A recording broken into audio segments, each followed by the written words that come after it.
everybody, and welcome back to the most extra Star Wars trivia show this side of Taris, TankTop Trivia. I'm your host, GJ Stoutimore, and tonight we're once again getting into some of the most offbeat and tangential Star Wars lore you've probably never heard of. Every Tuesday, I get the singular pleasure of harassing our guests with questions of obscure, behind-the-scenes fare from the weirdest facts about the galaxy far, far away. We're pulling out of the stops, so climb into your skip ray blast boat. Don't wait for an Imperial patrol to run you down. Join us as we prepare for another deep dive into the Star Wars universe. Let's welcome back our guest, a man who knows 10,000 things but doesn't know any of the details, the man behind some of the most heavily watched Game of Thrones and House of the Dragon content out there on the internet, and a moderately engaged Star Wars fan.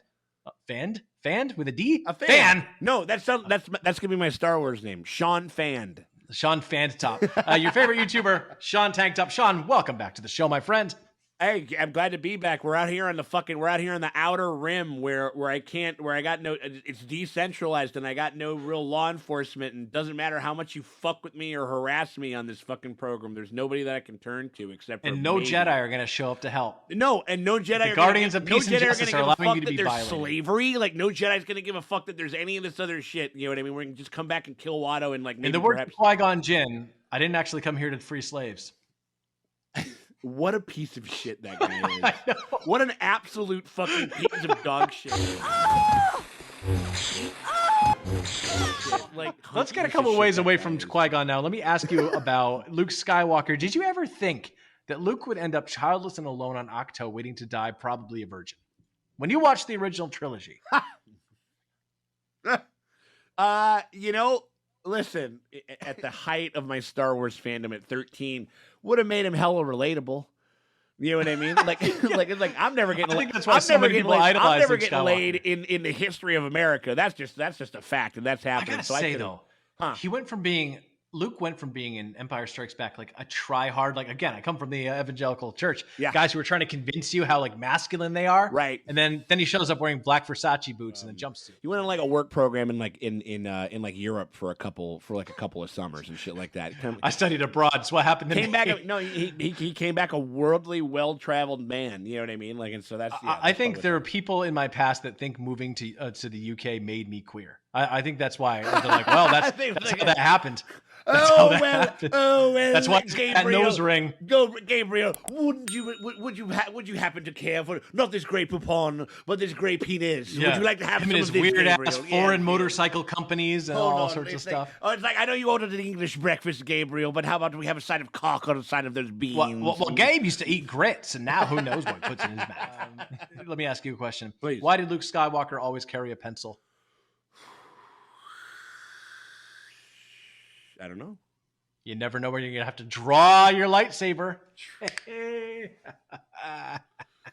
want to die. I want to die. Let's get to today's category, Sean. Today's category is Luke's cut my head lovers. Off and stick it on a fucking droid. Like the category on a battle is droid. Luke's lovers. Interesting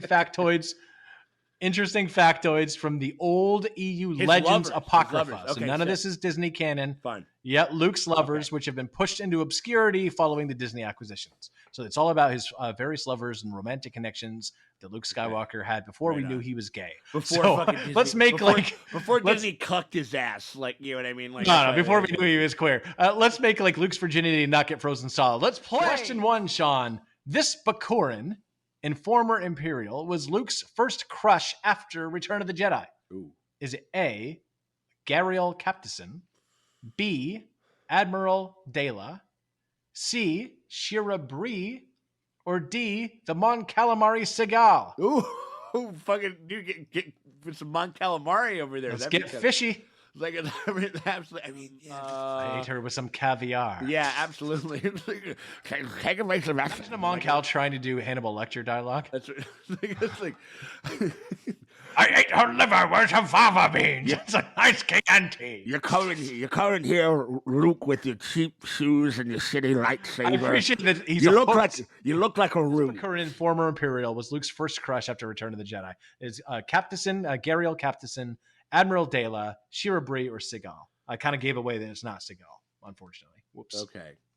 I want to say it's And they're a part of the. Are they a former part of the Empire? Is that what I heard in the? Yep, former Imperial and Bakuran. I'm going to go with the Admiral one. That's the only. That's literally the only thing that I have. Admiral de la B. That's your answer. Final answer. Let's go. Yeah, let's lock it in.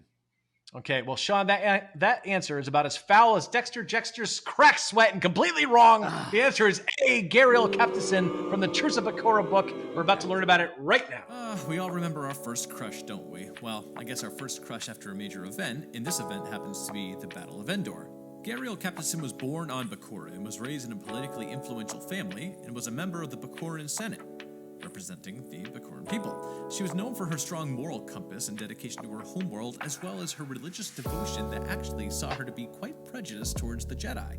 The invasion of the Suruk, reptilian species, brought Luuke into Gariel's orbit. During this crisis, they developed a mutual attraction. However, Gariel's religious beliefs, which included, again, a deep distrust of the Force and those who wielded it, created a barrier between them. I'm not really going to touch on the Suruk very much. The Saruvi Imperium, if you want to be proper. Essentially, they're dinosaurs with technology that use a process called entechment, to steal the souls of human pilots to pilot their starfighters. It's very interesting for Star Wars. But the point is, ultimately, Luuke comes to the rescue.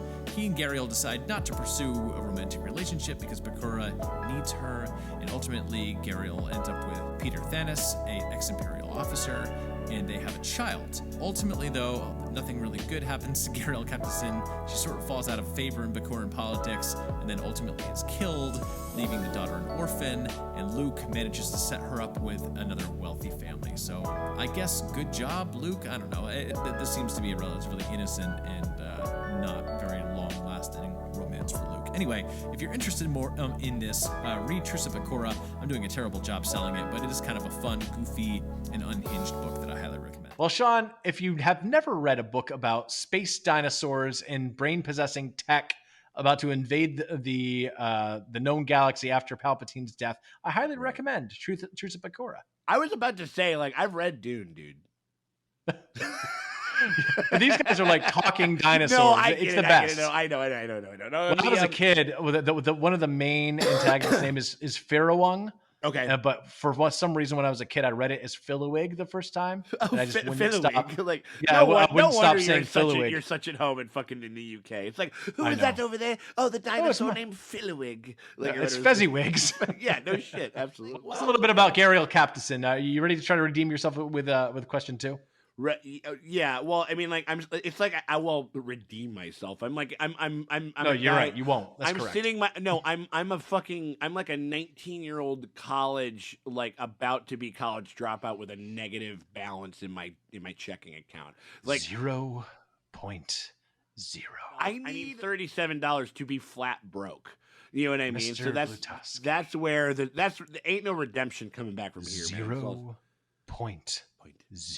Yes, yeah, absolutely. Okay, question 2 is this Luuke fling. By the way, the theme here is Luuke had 1 million. He has like a graveyard in the EU of former flames. He's a fucking demon. He is wait out till in you those hear about streets, this. fucking Sean, wait till you hear this one. And pounding, absolutely. This Luke Skywalker fling, a former Republic Jedi, a former old Republic Jedi, took over and possessed the body of Luke's Jedi apprentice after decades of inhabiting a superweapon starship. Her spirit was in a ship, and then Luke had a apprentice with him, and she possessed the apprentice.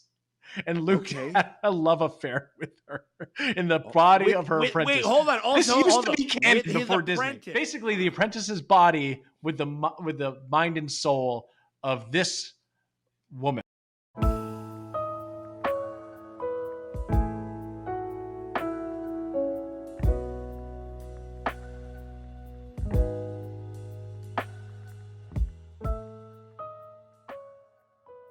Yes, he's it's like that horrible but worse with that whole thing, that horrible plot point in Wonder Woman in 1984. She's fucking this vessel that is being possessed by her dead boyfriend or something. Let me give you the options. But also it's his fucking student. What the fuck are you talking about? A, Mara Jade. Oh my god. B, Ayla Sakura. C, Callista Ming. Or D, Lumaya. don't think it's fucking Mara Jade. I think it's Callista. Because I feel like I've heard that name before. But God damn it, it does like even if I get it right, I just feel terrible. You feel dirty. I don't like this. Like, let's not tangent about this too long, because we'll be here forever. No, I got you. But listen, the idea that Luke Skywalker was some hero in every way in the EU, because people will talk about him like that way. Infallible. The dude was so desperate that he was like, "Oh my god!" Are you gonna say C. Callista Ming? Is that your final answer? Yes. Okay. Well, listen. I just can't believe that. Yeah. Anyway. Fuck everything. Okay. So here's the thing, Sean. I always thought Obi-Wan Kenobi let himself be killed so he didn't have to listen to Luke whine on the ship on the ride home. In that vein, you have likewise succeeded. The answer is C. Callista Ming. You answered it right. Callista. Not sure you should say fuck yes, but let's learn a little bit more about it now. Maybe knowing more. Probably won't. No. It's like fuck yes, Callista. Let's cut out to hear a little bit more about this really problematic installment in the Star Wars universe. In light of some of the controversy surrounding this character, I don't want to talk about the biography itself or get into Callista and Luke's relationship. I want to talk mainly about the reception of the Children of the Jedi book, along with the other Callista books. There's a trilogy of them, and really a little bit about what the author was trying to achieve. Now, whereas Children of the Jedi is largely considered to be problematic, it is not necessarily as poorly reviewed as some people might think.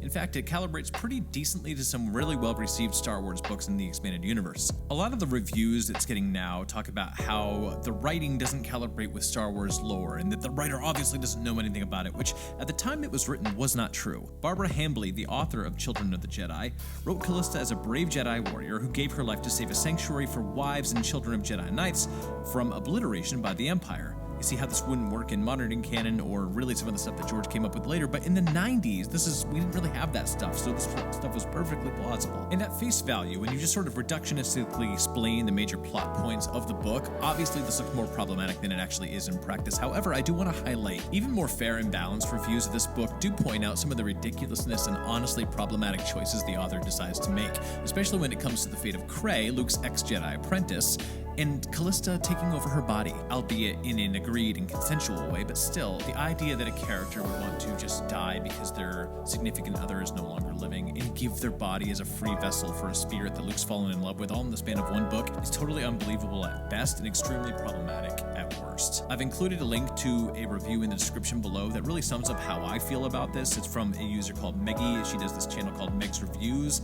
and honestly, she sums up my issues with this really, really well. One thing I do think it's worth pointing out is that the author was told specifically to write a story about the great love of Luke's life in conjunction with the story she was already working on. So if it feels a little bit pigeonholed, that's probably why. And part of the issue with Luke Skywalker in Legends canon, in the extended universe, is that in some ways, he has to be just like the character all the fans have always seen all the time. So doing something new is always going to be a little bit risky, but honestly, I think the author just took too much of a risk here, and I don't think it paid off. I have no issues with the author's flowery prose. I personally liked that about this book, but I think some of the ideas were really kind of typical to the 1990s high sci-fi. Stories like this were pretty common, but nevertheless, excuses aside, I don't love it, didn't want to see it, didn't want to read it, and ultimately don't like it. And it's a problematic chapter in the Legends canon story of Luke Skywalker. You know, Sean, somehow knowing more about that doesn't really make it better. But I don't like this at all. I don't like this at all, Luke. Luke, I thought we knew you. All right, let's move on quickly. Okay, yeah. Question 3. This former love interest This former love interest of Luke Skywalker was a dark side force user who wielded a light whip and was ultimately killed by him. Oh. A. Lumaya, B. Callista Ming, C. Abeloth, or D. Jaden Core. By the way, for all those people, how would a light whip work? They've been around for a while. Whip lightsaber. Well, no, this was some of the earliest doing stuff that fucking the EU. craft practical magic fucking dance around the island in your This fucking character was around for a long time. Okay. A long time. Hit me with those one more time because I feel like It is A. Lumaya, B. Callista Ming, your favorite, C. Abeloth, or D. Jaden Core. Abeloth is like the name of the I think of like the dark side user that is in like Return, like that was in the treatment for Kevin Trevorrow. Suppose was going to be the sequel to The Last Jedi, that they decided to do something totally way better. After that, the first one, Lumaya. I'm locking in Lumaya. I think that's what it is, because that name sounds familiar, and Are you just doing familiar names now? Are you just shot in the dark? What the fuck else am I supposed to do? What else? Like, how else do I? I'm doing deduction, and I'm doing like different things. Like, I took one off the board. I'm pretty sure that it's not Callista again, unless you're trying some stupid smarmy shit where you're gonna. I want to say it's Lumaya. Like, it just feels right. It just feels right, even if this feels wrong, and this is wrong. Well, every now and then someone pulls out a W, even while they're doing everything else wrong. When he killed those younglings in Revenge of the Sith. That is correct, Sean. Well done, Lumaya. Total guess, but you know what? Good job. Well, that bitch sounds like a motherfucker. Like that. It sounds like, you know, like when your buddy, like when, remember, like, I don't know how popular like belly dancing is anymore, but I remember like there's one time like somebody at like my Uncle Ron's like a birthday party for him, might have been his 40th or his 45th or something like that. They got him a belly dancer, and like Lumaya has a whip. My favorite thing with Lumaya, and that was literally that. It's like that bitch sounds like she fucking has a whip. You know what I mean? My favorite thing with Lumaya is some of the earliest art. She had like a chest plate similar to Darth Vader's, and she was his secret apprentice. Okay. So like, yeah, I love like the still less problematic than Luke Skywalker. Let's talk about Lumaya. Lord's coming up right now. Right. Lumaya, or Shira Bree, when she's seducing Luke Skywalker, made her first appearance in the 1982 Marvel Comics Star Wars issue number 56 called Coffin in the Clouds. After the disastrous destruction of the Death Star at the Battle of Yavin, Shira Bree was commissioned to infiltrate the Rebel Alliance and either cause the death or complete ostracization of Rebel hero Luke Skywalker. She posed as a Shalivan refugee and joined up as a Rogue Squadron pilot after Hoth, in which most of Rogue Squadron was killed, reporting into Luke and romancing him, which irritated Leia, who at the time hadn't been canonized as Luke's sister yet, and she was jealous of Shira Bree. Once again, we have Luke in a position of power reciprocating romance with a subordinate. Awesome, great. Anyway, while flying a mission together much later, the deep cover agent would fly her spacecraft directly into Luke's targeting sights. Skywalker, who was relying on the Force at the time instead of his battle instruments, felt her as an enemy in the Force and shot her down, seemingly killing her. This devastated Luke and discredited him in the eyes of the Alliance for a while, even resulting in a temporary loss of his commission. While her mission was technically a success, Shira was only found and kept alive by the Empire, who gave her the Darth Vader cybernetic treatment and made her into what was probably the first precursor of what would later become the Emperor's Hand, Mara Jade, and the Inquisitors of the Disney canon. She became the Dark Lady Lumaya and was Darth Vader's sixth apprentice, and would later return for her vengeance. Light whip in hand. That's right, the light whip has been around since the 1980s. Just want to be very, very clear on that, as she played a long game that resulted in the corruption of Luke's nephew, Jason Solo, who became Lumaya's Sith apprentice, Darth Caedus, and he would go on to kill Luke's future wife, who was effectively, in the eyes of many, a new and improved version of Lumaya anyway, the assassin, smuggler, ex-Emperor's Hand, and Jedi, Mara Jade. Lumaya's story came to a gruesome conclusion in a final confrontation with Luke Skywalker, who decapitated her, finally ending her life and her character arc as a all right, as troubling as all that is, now we're gonna end on a lighthearted note. We're Sean. fucking finding out that like the Skywalkers well, are like the Rothschilds of this fucking play. Like they were so not canon. twisted. Yeah, but anyway, yeah, right. It's not canon. It better Disney has saved Luke Skywalker's character. There's a reason why they put him on that island. Absolutely. There's a reason why they put him on that island, made him celibate, and killed him. Absolutely. It's what he deserved, Luke. Seriously, absolutely. Oh no, but like a Luke that could like force project himself across and who is a creep. I'm having a Morgan Drakes thought right now. Yeah, I'm telling you. Chris Hansen's gonna pop up and be like, "Can you explain this, Luke?" All right. Anyway, question 4. This is actually not. Hello, Luke. Why don't you come over here and have a seat at the bar? Just have a seat. This is referencing just Fandom, so if you're on Twitter, you'll know what this is. This isn't actually in any books or anything like that. Okay. Luke Skywalker's rumored gay crush in Fandom is A. Wedge Antilles, B. Ezra Bridger, C. Kyle Katarn, or D. Dexter Jettster. And I should probably say B is a full-grown adult version, live-action version, Ezra Bridger. Yeah, he would be eventually, probably. I mean, well, not Kyle Katarn. I wonder if there's any like Wedge Antilles, Luke Skywalker fanfic. Well, I bet you it could be. I mean, you know that there is. If we've thought about it for even a second. Brothers in Arms. Yeah, right. So hit me with those. All right, Rumor Crush, Wedge Antilles, Ezra Bridger, Kyle Katarn, or Dexter Jettster. Wedge. They got history. Hey, Wedge. They got history. They're down in the bunks together. They're down in the fucking. They're in the shit of it.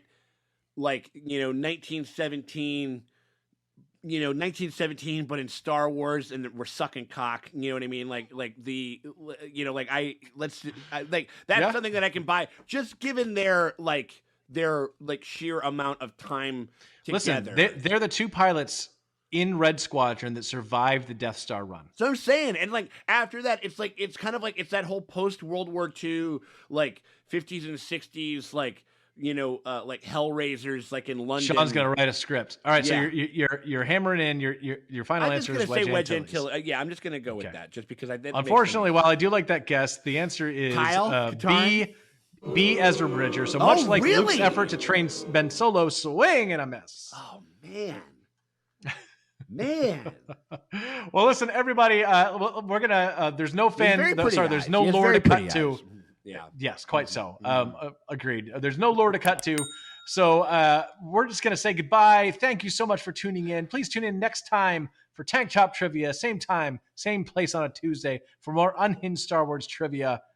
And like a Wookiee, we're going to get the fuck out of here. Especially if we see a Luke Skywalker coming, apparently, because that guy's a fucking creep. Get the fuck gone. If you're worried about being possessed by an ancient spirit, just make sure Lucas Skywalker's around, not around, because he might try to hook up with him. He might just be like, hey, dude, today's the day. Today's the day. I risk it all. All right. Well, we're out of here. Thanks all.